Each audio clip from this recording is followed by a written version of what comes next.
Welcome to the new Rainmaker podcast, a weekly show for visionary founders and team members alike to come together and share the heartfelt, the cringe, and the radically honest truths about what it's really like to build and work for some of the world's most exposed brands on the biggest internet stages. I'm your host, Veronica Romney, and after working for some of the biggest names in the online space myself, I've learned that it takes both leadership and dream team collaboration to truly scale a company to its greatest potential. You can build a business alone, but you cannot scale it on your own. And my goal on today's episode and every episode is to inspire our dreamers and empower our leaders. Make sure to follow and share my podcast with your friends and colleagues, and feel free to tag me on Instagram at vromney with your insights and ahas. Now let's make it rain on today's episode. Emily, welcome to the Rainmaker podcast. Super excited to have you today. Hey, Veronica. I am very excited about this conversation we're about to have. Thanks for having me. Yeah, you guys, for those of you listening, this is a big conversation between two of us because we both work in the marketing lane. However, I make Rainmakers and Emily makes unicorns, and they're not the same. So we're going to have a really good conversation around the differences between two very critical roles for scaling organizations and how sometimes they are often confused. Hopefully this podcast will clarify a lot of that. But Emily, will you introduce yourself to the Rainmaker community? Hey, well, I'm a military spouse. I have been moving, 12 times in the last 19 years. So I've had this Frankenstein resume and always jobs related to PR, marketing, and journalism. And so I found myself adapting to the online space very quickly. This was very life-giving, freedom-giving for me to be a freelancer. And I've been working behind businesses since 2009, really, when I took on my first freelance client. And it's been life-changing. And then I started teaching my fellow military spouses who were, overeducated, underemployed, how to do the work I was doing. But here's the thing, Veronica, I was never doing admin. I was always being called a VA. It never felt right to me. It actually made me somewhat angry and felt like an underling, which, it's a little controversial to say, but I was always doing the digital marketing tasks in the business that grew the email list, that grew the audience, that nurtured the audience. And so I've kind of coined this term. At first I was saying unicorn VA. Other people started using that. And I'm like, no, we're digital marketing assistants. And so that's how I came to this space. Yes. Okay. Can I just tell you, so in my world, like if you were to go through the Fortune 5 framework and the Rainmaker residency and the curriculum that I teach, I talk about the hierarchy of a marketing department or like a marketing team. You have a Rainmaker at the top. You have, in some cases, you have kind of that task delegator, project manager in the event of like really, huge launches. That's really, really helpful. And then we have rockstar doers. So your digital marketing team and like people are what I would consider as a rock star doer, and they are like the backbone of every company. So can we further define? Because like I've had Natalie on the podcast before, and Natalie is phenomenal, and she talks about creating DOOs. There's OBMs, there's DBMs, there's VAs. There's a lot of titles in the industry, and it can overwhelm CEOs very, very quickly. So you need like a cheat sheet to navigate some of these titles. So let's clarify what I mean by Rainmaker and what you mean by digital marketing assistant. So you go first. Okay, let's do this. Well, Natalie describes it best, like the 6 different departments of an organization, right? And people kind of get confused and say VA when really they need someone within that marketing department. So I train the implementer within that marketing department, because otherwise we have ops people doing admin, executive assistants, project management, like we talked about. And so my digital marketing assistant implements the client's strategy within that department. And it gets fuzzy because people are usually small teams. They can't, they're not ready to take on 15 different specialists. And that's where we get those gray areas where maybe you start helping with, client services or relationships or admin. And that's where it does get really blurred. So I've been really trying to standardize what this marketing assistant does. And at this level, we're talking about marketing mailroom level 1. Right? Get in, be able to do the task, know how to do them to optimize for whatever platform or however we're doing it. We can get into more specifics because right now that sounds really vague, but you need somebody who gets it, understands the strategy and the lingo, but is not necessarily setting the strategy. They're kind of doing what their clients have the vision for. Yes. Yeah. So a strategy and vision are supplied by either the CEO or a leader of a department, if you have one. And then your people like execute that strategy and vision. Yes? Yes. Okay. I say that Awesome. word execute a lot and it sounds wrong, but implement, execute, it's all the same thing, right? They do it. Yeah, just getting it done. They have like a list and they just like check it off, right? Okay, Yeah. so give me a typical day, a typical week of different tasks that your digital marketing assistant would do on behalf of an organization. Well, a lot of it comes down to growing that audience and nurturing the audience. So it's a lot of content marketing. It's feeding the algorithms, it's feeding the inbox, it's nurturing Facebook groups. It really depends on what each client's business looks like. It could be blogging, it could be podcasting, it's creating UTM links. I mean, it's kind of all over the place when it comes to what those specific tasks are, but it's really, decided in what is the sprint right there, right? What is the quarter rock that we're working for? Are we in a launch mode? And I teach my unicorns to be able to know SEO, know blogging, be able to make website updates, build funnels, build basic funnels, send out the weekly emails, and report and track all this data too. Okay, so let's talk about Frankenstein rules because that's a term that I often use. I know that you used it because when I think of a VA or an assistant specialist, you think this is a person, a jack of many trades, right? Like they can do lots of different things and they have transferable skill. Where it turns into a Frankenstein is when this person serves many masters to me. So not only are they doing many things within the marketing, team and serving the prospect or the audience, like you said, right? We're either building the audience, converting the audience, but it's really the prospect that we're taking care of. And then they're also now in the customer lane doing customer service, and now they're serving the customer. And then every once in a while they'll even dip in the company lane and they're doing kind of some admin on behalf of the company or executive assistant type of stuff or billing type of stuff. So like a Frankenstein to me is when you have an individual who serves many masters. They serve the prospect, the customer, the company, and at any given moment they don't know what's best for them or the most important priority of the day, and they're just stretched and they start to feel like even though I'm capable of an A plus performance, I'm performing at a C minus because I'm so stretched across so many things, and even maybe different managers, which is where it gets really tricky.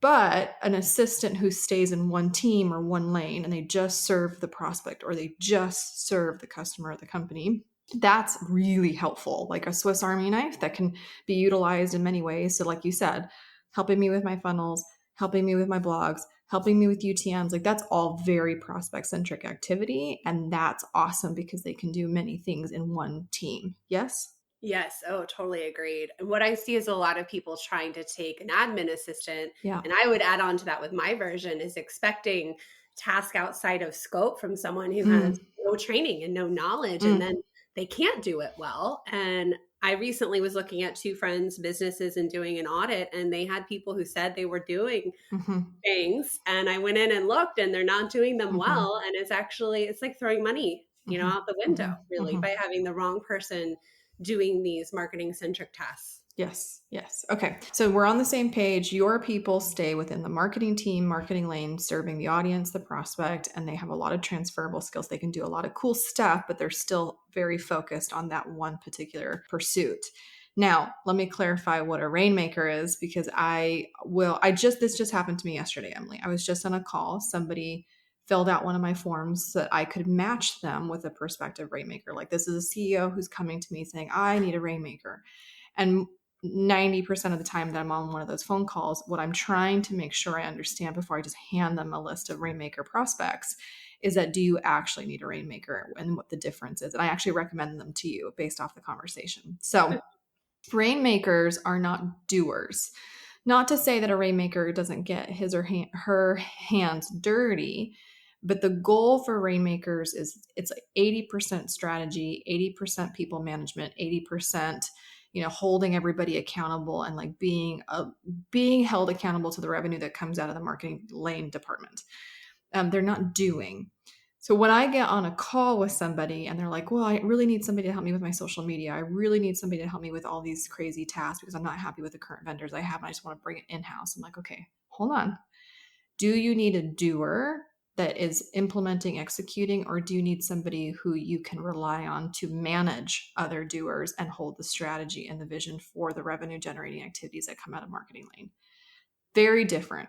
So Rainmakers are leaders that you task and that you hold accountable for marketing results. But your people would report up to a Rainmaker. A Rainmaker would be the place where they would look to for strategy, guidance, and make sure that they're executing correctly. That's how I look at the dynamic between what you're teaching and what I'm teaching. Yes? Yeah, 100%. They're implementing that. Where I see things fall apart too is when someone doesn't have that manager role specified, like Yep. their team is smaller and then the CEO is trying to do that Yep. and then they're doing it poorly and then they're expecting their rock star doer unicorn to step up in the strategy role and then that Yep. gets really confusing too. So I think that management, that strategy, that vision, Mm-hmm. that person, and maybe for a short while it is the CEO while they're Mm-hmm. growing, Yeah, like it that always I'm wearing is. many hats, but Mm-hmm. a lot of people will come to me and they want that doer right away. The building's on fire, the launch is tomorrow, and they don't have any of those strategies in place to even be able to tell their doer what to do. So they're missing that rainmaker Yeah. in, yeah. Yeah, and it's interesting in the line of work that I do because I see businesses at different levels, right? Solopreneurship, when it's like literally the CEO is everything. We are even our own like pretend customer service rep. Like I'm Alex at companyname.com, but really I'm not. It's me. Like, right? Like those early days when you're buying the legal contracts, you're buying the copy contracts, like, you're using Canva, you're the one that's doing everything. And then you start getting into that startup stage where you're like, I need help.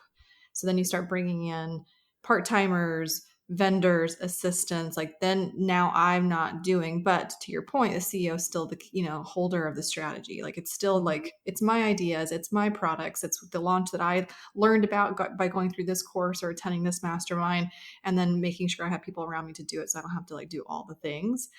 And then here's what I have found with my people, the Rainmakers, companies, and that I was just looking at this week. Rainmakers really come into the picture. I see at the earliest, I see when companies are kind of consistently having $50,000, $60,000 months. That's when I can see that the Rainmakers, that need for a leader, that mid-tier leader starts to come to play. But I will say they really have to be on the scene somewhere between 50 and 60,000 on the smaller, like on the lower side, all the way up to like 300, 350 a month.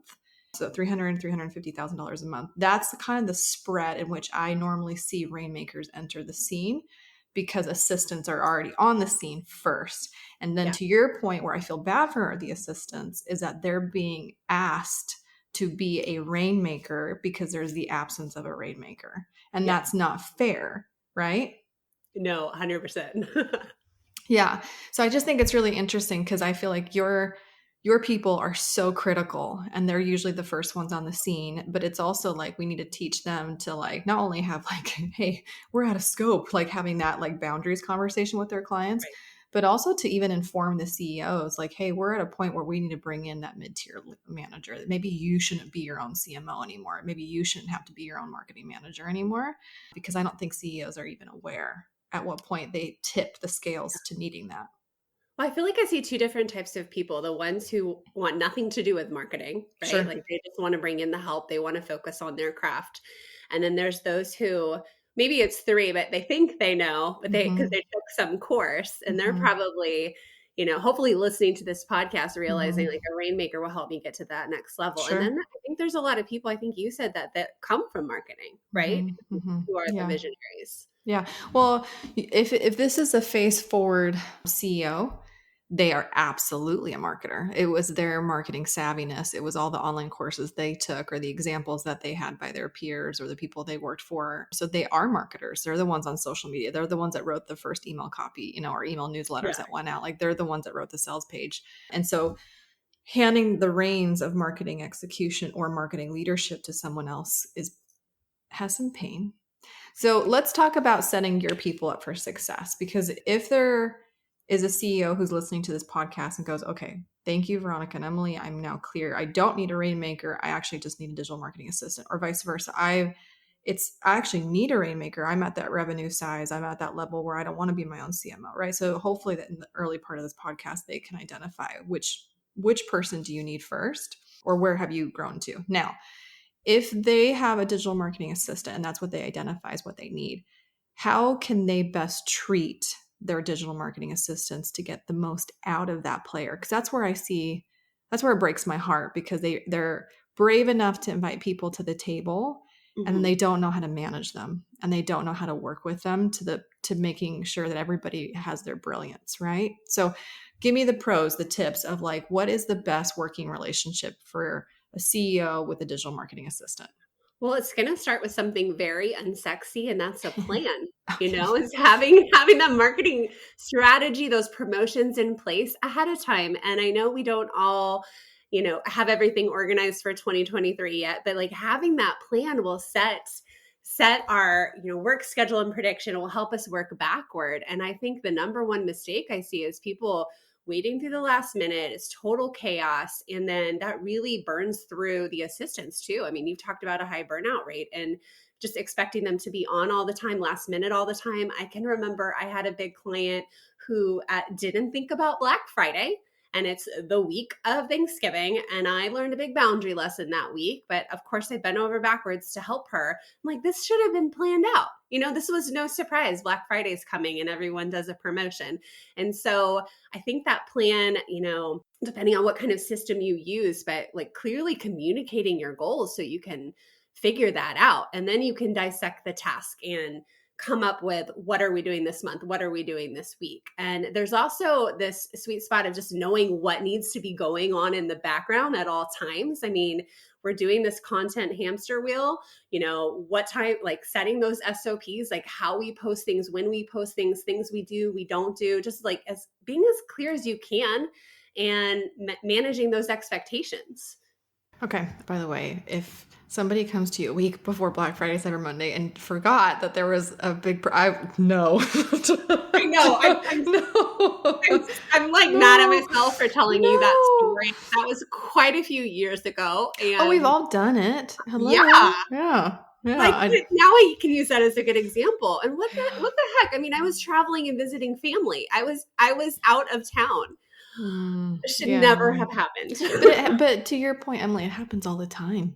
It does. I get those. It's like the red. What is it called? Right? And when the U.S. president picks up the red phone or whatever, but like it's like the emergency line. Our quarter sales are down, or we weren't planning on doing a Black Friday Cyber Monday, but then I just looked at my books with my CFO and realized, oh, holy crap, I need to pay this tax bill. So like, you know what? Let's throw up a launch or let's do a flash sale. And it's like I see a lot of that. I was even at the Funnel Hacking Live for the very first time this year, and I won't name names. It like triggers me because I heard a couple different speakers, two specific speakers that got up and talked about how they wanted to do a huge down payment on this like multi-million-dollar house and they didn't have the money. So they just did a launch. And I'm like, if that's what we're teaching the room, that a launch is what gets us a car, a bag, a house, this is the problem in the industry right here, right now. This is where we churn and burn because we don't care about the bodies that we have to use as the brick and mortar for the Great Wall of China kind of thing, right? Like it's just nuts. We'll be back with this interview right after the commercial break. Did you know that I have a free Rainmaker hiring kit? Skip the formal recruiting process and learn how to source Rainmaker applicants that are already connected to you. I'll show you how to turn a walking testimonial into a rockstar team member for free. Head to veronicarami.com or click the link in my show notes to get your hands on the free Rainmaker hiring kit. Now let's get back to the show.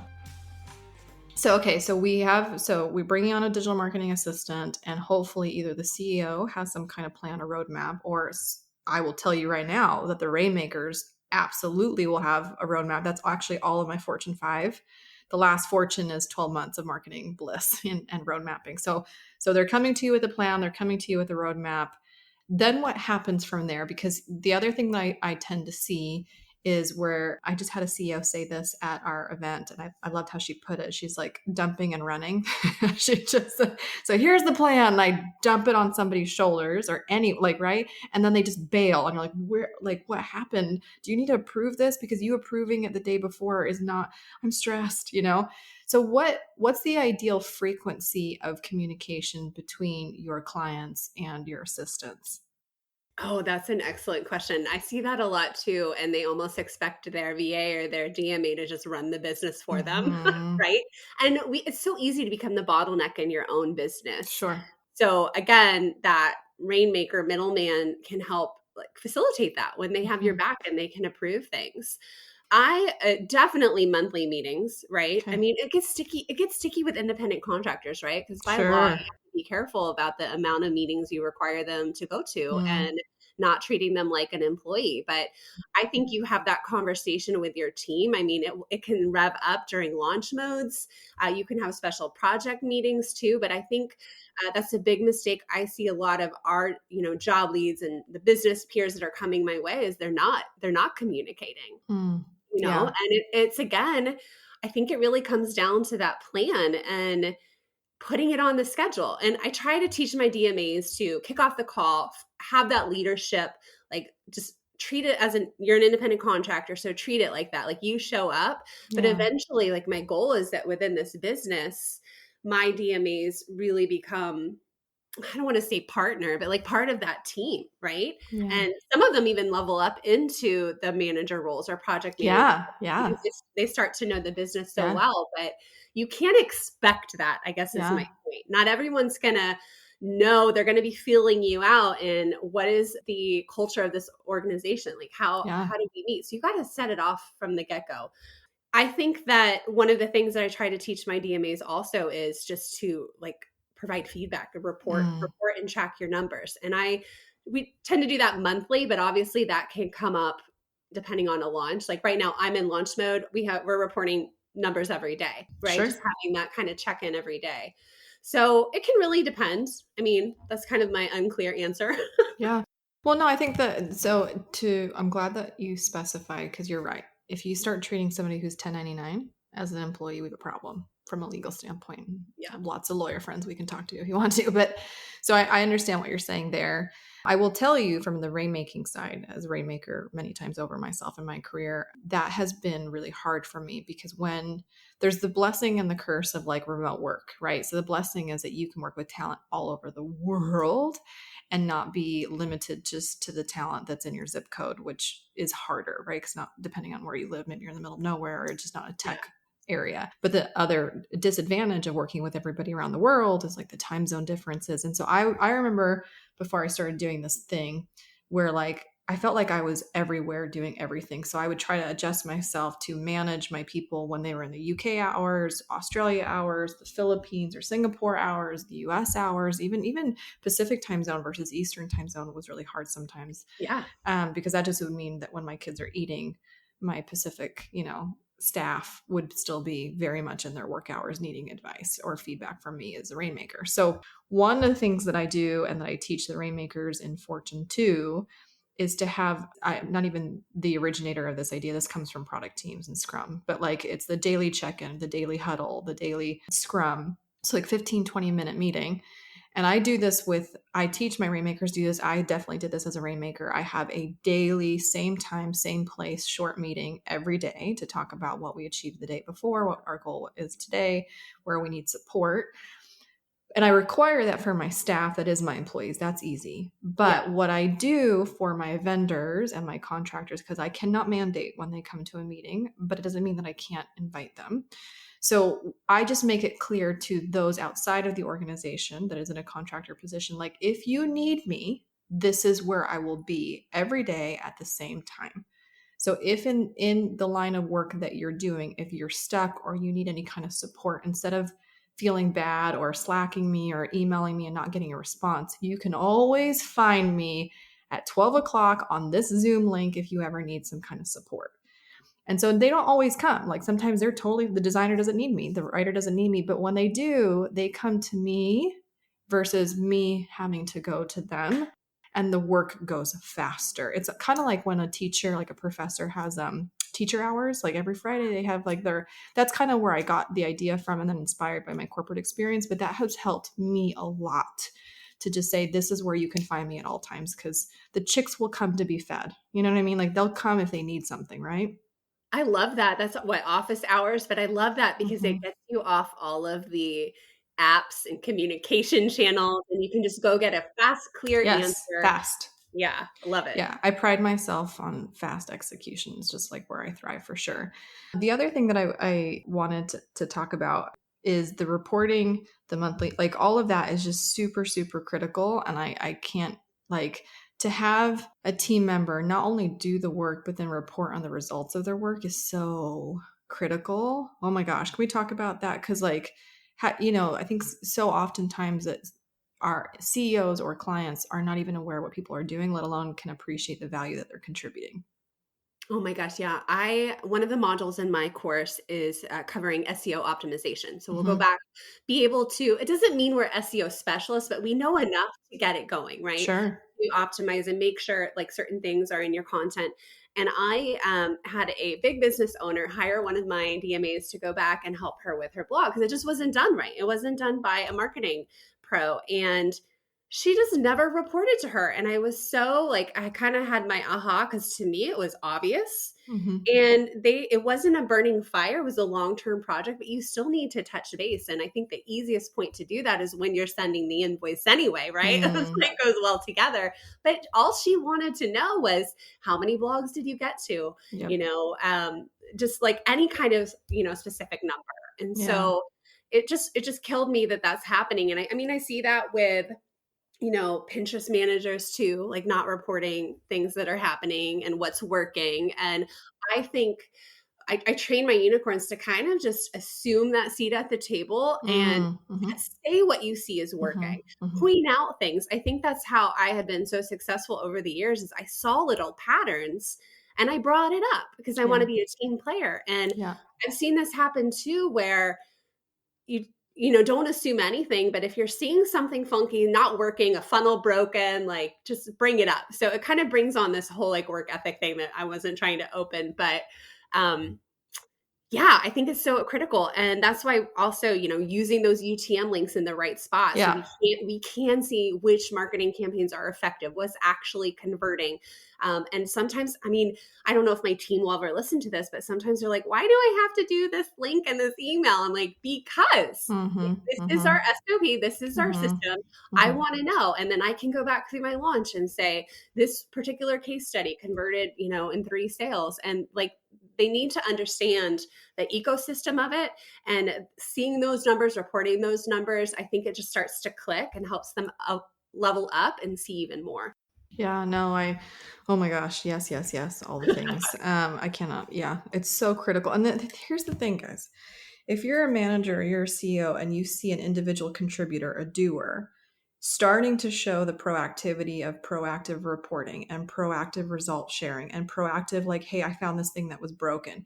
To me, I'm like, oh my gosh, I like drool. I'm like, you person are somebody that if I continue to pour into your cup, you continue to grow and blossom. Not only am I investing in your human capital that you're grateful for, the company is benefited as well as I develop into this talent. So like you said, like a DMA that is doing these proactive activities. I'm like, oh my gosh, they're just like a future Rainmaker in training. Literally. Like that what a perfect person to become a Rainmaker with even more leadership training that I could provide. But like that proactivity that somebody is showing even at the mailroom level is what I look for and I salivate over because I'm like, this can be really blissful for both of us if we continue to pour into each other's cup. So like that, I couldn't agree with you more, which is exciting. And this is why we are friends now in the Yeah. online space Yeah. because I'm training your future Rainmaker. Yeah. Yeah. Oh my gosh. Yeah. No, this. I hope that anybody that's listening, so many different tips. I think there's been so many different golden nuggets, like how you can hold meetings that are more effective to bring everybody inside and outside the company to execute faster. The need to prove and show the value in which you contribute. I think the differences between individual contributors and doers versus leaders. Like there's so many golden nuggets and so much, I think, clarification that we've added to this conversation, which I'm really, really grateful for. So here's the thing. If they need you, it's funny because I even came to you recently, knocked at the door. I'm like, hey, I want a DMA, right? So like, where do people, and you have some big clients, you didn't even like name drop. I feel like I need to do it for you unless you want to, but you've supplied some DMAs for some big names in the industry. You're not a small player in regard. So how do people go about getting a DMA for themselves if need be? So I kept it kind of easy. And I know if you have a hiring process, a more formal job description, I will absolutely share that for you. Reach out to me and email info@emilyreaganpr.com. But I have a form at hireaunicorn.com. You can fill it out. And what my team does is just share it with our work group. I have a membership for digital marketing freelancers. A lot of them start off as assistants. Some of them are kind of niching down. Some of them are becoming creative specialists. But hireaunicorn.com will get you into my group and help you find that rock star doer. Heck yes. Awesome. Okay. So by the way, I just love that it's unicorns, hireaunicorn.com. Okay. Thank you, Emily, for joining us on the Rainmaker podcast. I know this is a more technical podcast, but when you're in the process of starting and scaling your business, you need to know the differences between critical roles so that you're not setting yourself up for failure and you're not setting up a really good person who just wants to do a great job for failure by accident, which happens too often in this industry. And so I think hopefully we can avoid some of that. And for the unicorns who are listening or the Rainmakers who are listening, you guys are BFFs. Find each other because Rainmakers need unicorns to get out of the doing. And hey, unicorns, your next jump is marketing Rainmakers. So like this is a really beautiful relationship that we can start today. So thank you, Emily, for joining the Rainmaker podcast. Thank you for having me. It was fun. Thanks for listening to the Rainmaker podcast. We believe you can't get real results or have real relationships that last without being real first. If you resonated with today's episode, leave us a review so we can keep serving up the truth and tips that help you become the empowered leader that I know that you are. And always head over to veronicarami.com to check out all the free resources I have for you and the show notes from this episode. Until next time, my friends.